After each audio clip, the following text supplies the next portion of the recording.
तो थर्मोडायनेमिक्स कौन से बुक में पढ़ रहे हैं? फिजिक्स बुक में। जब हम लोग इसे फिजिक्स बुक में पढ़ रहे हैं तो ऑब्वियसली फिजिक्स का ब्रांच है। अगर हम यहाँ पे थर्मो को देखते, खाली अगर हम थर्मो को देखते हैं तो थर्मो से हमें दो ही चीज़ समझ आता है। थर्मो तो एक हो सकता है टेम्परेचर, और टेम्परेचर कौन कॉज करता है? हीट। यहाँ तक बातें क्लियर है? हीट मिलके बनाने वाला है, या तो वो वर्क करेगा या तो वो किसमें? एनर्जी में कन्वर्ट होगा। तो खास करके फिजिक्स में हम स्टडी करने वाले टेम्परेचर और हीट का इफेक्ट क्या होता है वर्क और एनर्जी में। ये जो ब्रांच है, इसी ब्रांच को हम थर्मोडायनेमिक्स कहेंगे। तो अगर इंग्लिश में बोलना पड़े तो thermodynamics is a branch of physics which deals with temperature and heat and prove its effect on work and energy, या फिर और एनर्जी। वर्क और एनर्जी तो एक ही चीज़ है ना, यहाँ तक हमें आता है। तो थर्मोडायनेमिक्स का डेफिनेशन हमने कर लिया, जो एनी हाउ तुम्हें कभी पूछेगा नहीं। अब बात करते हैं कि थर्मोडायनेमिक्स में दो चीज़ होते हैं। एक तो होता है भाई अपना सिस्टम, और एक होता है सराउंडिंग। अगेन तुम लोग ये पढ़ चुके हैं, मेरे को पता है। स्पेलिंग अगेन छोड़ देना, ये तो गलती होना ही है आज। सिस्टम और सराउंडिंग। अब देखो, जब हम सिस्टम की बात करेंगे, ये होता है हम जो भी चीज़ के बारे में बात करेंगे। सपोज अगर मैं बोल दूँ कि यहाँ पे एक बर्थडे पार्टी चल रहा है, या एक्स बैठा है और या एक्स के साथ उसका वाई भी बैठा है, और इनके हाथ में एक बलून है। आया समझ में? तो अगर मैं बात करूं कि मुझे इस बलून के अंदर क्या हो रहा है, अगर मुझे स्टडी करना है कि इस बलून का थर्मोडायनेमिक्स क्या है, मतलब इस बलून के अंदर जो भी प्रॉपर्टी हो रहा है फिजिकल, अगर मुझे उससे स्टडी करना पड़े तो मेरे लिए तब ये जो पूरा बलून है ये मेरा बन जाएगा सिस्टम। इसे छोड़ के पूरा यूनिवर्स, मिल्की वे, गैलेक्सी, सब मेरे लिए रहेगा सराउंडिंग।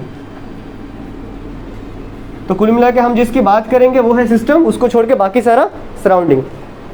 ये सारी चीज़ें अगेन हमें पता है। आया बात समझ में? अब देखो, सराउंडिंग पूरा दुनिया है, हमें उसकी बात नहीं करना है, लेकिन सिस्टम में कुछ कैटेगरीज है हमारे पास कि हम लोग सिस्टम को बेटर वे में अंडरस्टैंड करना चाहते हैं। तो सिस्टम हमारे पास रहेगा तीन तरह का। अगेन तुम्हें पता है ये चीज़, ओपन सिस्टम पढ़ के रखो केमिस्ट्री में, इसलिए इजी पढ़ रहा है। ओपन है, और एक क्लोज्ड है, और एक है आइसोलेटेड। तो इसमें थोड़ा सा बात कर लेंगे। देखो, अभी खाली बलून ही रहेगा वैसा केस नहीं है, अलग अलग टाइम में अलग अलग हमारा सिस्टम हो सकता है। अब ओपन सिस्टम, अभी देखो सिस्टम के अंदर क्या क्या चीज़ें होते हैं, सिस्टम के अंदर क्या क्या चीज़ें होते हैं। एक तो रहेगा दुनिया में कोई भी चीज़ है, दुनिया में कोई भी चीज़ है। आओ थोड़ा एक्स्ट्रा ज्ञान, ये थोड़ा एक्स्ट्रा बन जाएगा अपना, थोड़ा समझते बातों को। दुनिया में अगर हम कोई भी चीज़ को देखें, अंडा, कुत्ता, बिल्ली, टॉप, कप, कुछ भी देख लें, कुछ भी हम देख लेते, कप वगैरह बना किससे होता है? कप वगैरह बताओ ज़रा। सिरेमिक से। चलो, ये हो गया अपना एक क्लास 9 का आंसर। और डीप में आओ, क्या सिरेमिक में बोल नहीं सकता कि भाई ये कुछ मॉलिक्यूल से बने होंगे? फाइनली कहाँ के ख़त्म होगा? एटम्स। और उसके अंदर जाना है तो बोलोगे न्यूट्रॉन, प्रोटॉन। यहाँ तक हमें बातें क्लियर है? अब सुनना, तो अभी जब ये सिरेमिक मॉलिक्यूल एटम से बना है, तो एटम मतलब क्या होगा हमारे पास? बहुत ही छोटा। बहुत ही छोटा मतलब पार्टिकल्स। पार्टिकल्स मतलब मास है इसके पास, निग्लिजिबल है, लेकिन क्या ही फ़ायदा, लेकिन है तो ना। तो पहला बात, सिस्टम के पास दो चीज़ होता है। तो एक हमने देख लिया कि भाई हाँ, वो कहीं ना कहीं कुछ भी देख लो, कुत्ता, बिल्ली, जानवर, कुछ भी देख लो, वो किससे बना होता है? एटम से बना होता है। और एटम के पास क्या होता है? मास होता है। डन। तो हमारे सिस्टम, जो कि हम लोग कभी कप मानेंगे, बलून मानेंगे, बलून प्लास्टिक से बना है, उसके अंदर भी एटम है। एटम बराबर है ना?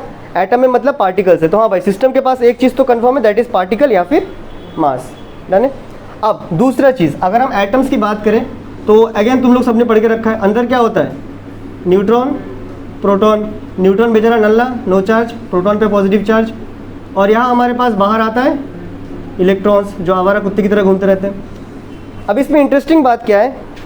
इलेक्ट्रॉन नेगेटिव, प्रोटॉन पॉजिटिव, दोनों आपस में एक साथ मिलकर रहना चाहते हैं, है कि नहीं? लेकिन भाई विधाता का विधान है कि ये बेचारे कहाँ, कुछ दूर में घूम रहा है ना। अभी कोई चीज़ मिलके रहना चाहता है लेकिन वो दूर में घूम रहा है, इसका क्या मतलब होता है? समझो कि भाई एक लड़का एक लड़की प्यार करता है, एक साथ रहना चाहता है, बशर्ते वो दूर में घूम रहा है। क्यों? सिंपल सी बात है कि उससे कोई फोर्स या फिर कोई एनर्जी है जो उसको सेपरेट करके रखा है। लड़का लड़की के केस में पापा मम्मी रहेगा, या क्या पता एक्स रहे। तो इस केस में भी कोई एक एनर्जी है, कोई एक एनर्जी है जो इसको सेपरेट करके रखा है। क्या बातें क्लियर है?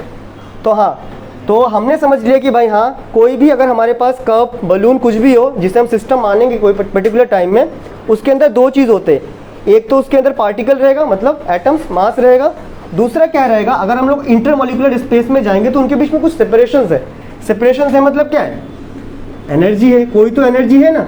ये लोग एक साथ रहना चाहते हैं लेकिन इनको दूर करके रखा है, कुछ तो एनर्जी है। तो सिस्टम के पास, सिस्टम के अंदर दो चीज़ें मेन रहेंगे, एक रहेगा पार्टिकल का मास, दैट इज मास, या फिर पार्टिकल्स, या फिर एनर्जी। तो अगर हम बात करें सिस्टम के अंदर, सिस्टम कौन सा दो चीज़ से बना है, बना किससे चीज़, सिस्टम बनाए जाके पार्टिकल से, क्या हमें यहाँ तक समझ आ रहा है? हाँ। और एनर्जी से, यहाँ तक हमें समझ आ रहा है ना। अब देखो, यही पार्टिकल और एनर्जी के ऊपर हमें स्टडी करके सिस्टम को मैंने कैटेगराइज किया है। इन दो क्राइटेरिया पे सिस्टम को तीन भाग में कैटेगराइज किया गया है, ओपन, क्लोज्ड एंड आइसोलेटेड। अब जब हम ओपन सिस्टम की बात करेंगे, एक कुछ कहानी ऐसा है, मान लो कि ये कप ऑफ टी है मेरा, अब ओपन सिस्टम की बात कर लेंगे।